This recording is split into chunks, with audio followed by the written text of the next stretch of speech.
Assalamualaikum warahmatullahi wabarakatuh. Perkenalkan, nama saya Rizka Nabila Aprilia Jamil dengan NIM 24601004 dari kelas Manajemen A. Pada kesempatan kali ini, saya akan mempresentasikan materi mengenai digitalisasi UMKM. Kita masuk di bagian pertama, yaitu pendahuluan. Pertama, apa itu digitalisasi UMKM?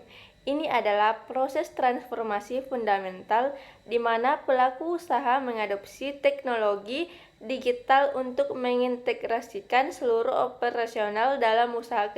operasional bisnisnya. Jadi bukan sekedar membuka toko daring saja. Yang kedua, mengenai peran teknologi dalam usaha kecil.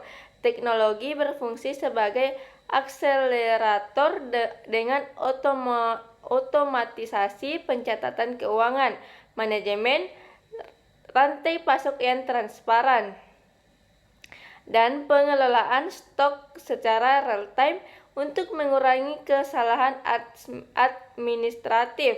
Yang ketiga, perubahan perilaku konsumen. Saat ini yang memprioritaskan kenyamanan, kecepatan, dan aksesibilitas melalui perangkat seluler, membuat kehadiran UMKM di platform digital menjadi suatu keharusan.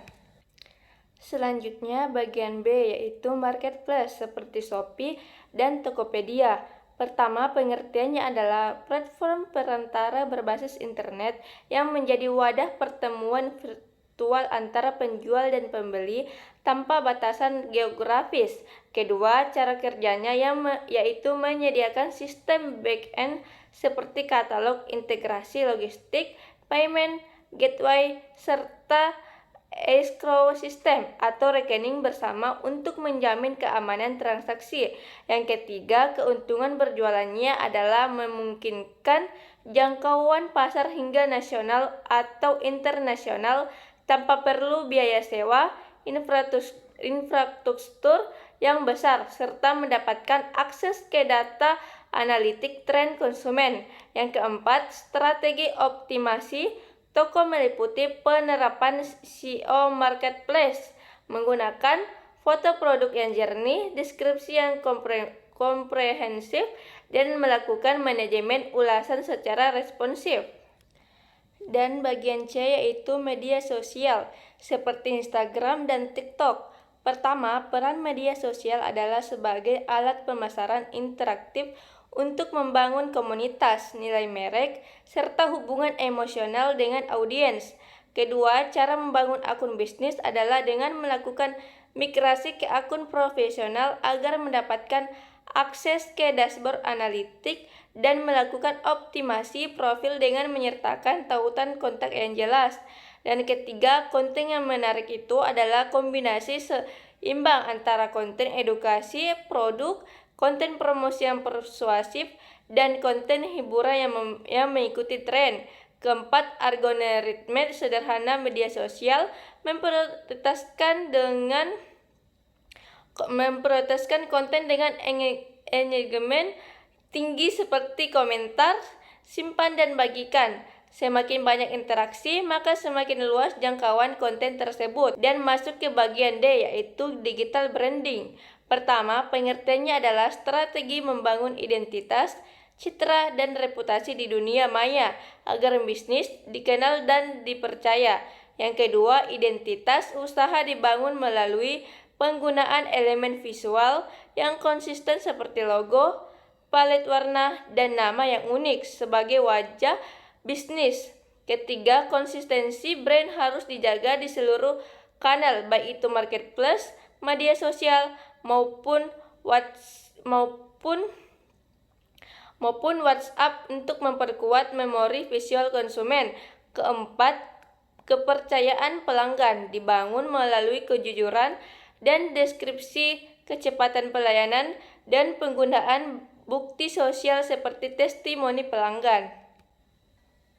Dan bagian E adalah strategi konten marketing. Pertama, jenis konten yang baik adalah menerapkan konten mix antara konten edukasi, promo, dan hiburan. Yang kedua yaitu teknik storytelling produk, yaitu menceritakan proses di balik layar untuk menciptakan ikatan emosional dengan pelanggan. Yang ketiga, jadwal posting, yaitu kedisiplinan menggunakan kalender konten agar pesan pemasaran tersampaikan secara konsisten. Dan yang keempat yaitu teknik menarik pelanggan menggunakan call to action atau CTA yang spesifik untuk mengarahkan audiens melakukan tindakan pembelian.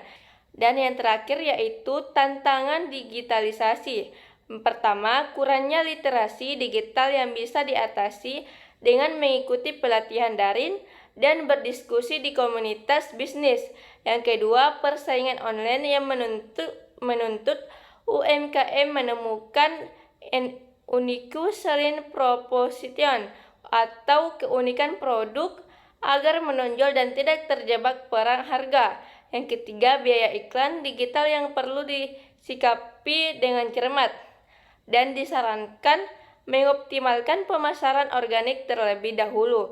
Yang keempat, adaptasi teknologi yang membutuhkan fleksibilitas dan keterbukaan pelaku usaha dan bereksperimen dengan inovasi tren teknologi terbaru. Sebagai kesimpulan, digitalisasi bagi UMKM bukan lagi sekedar pilihan, melainkan kebutuhan mutlak untuk bertahan di tengah ekonomi digital yang kompetitif. Dengan mengintegrasikan marketplace, media sosial, serta membangun branding dan konten yang kuat, UMKM akan memiliki kapasitas lebih besar untuk bersaing di pasar nasional maupun global. Nah, itu saja dari saya. Mohon maaf apabila ada salah kata. Wabillahi taufiq wal hidayah. Wassalamualaikum warahmatullahi wabarakatuh.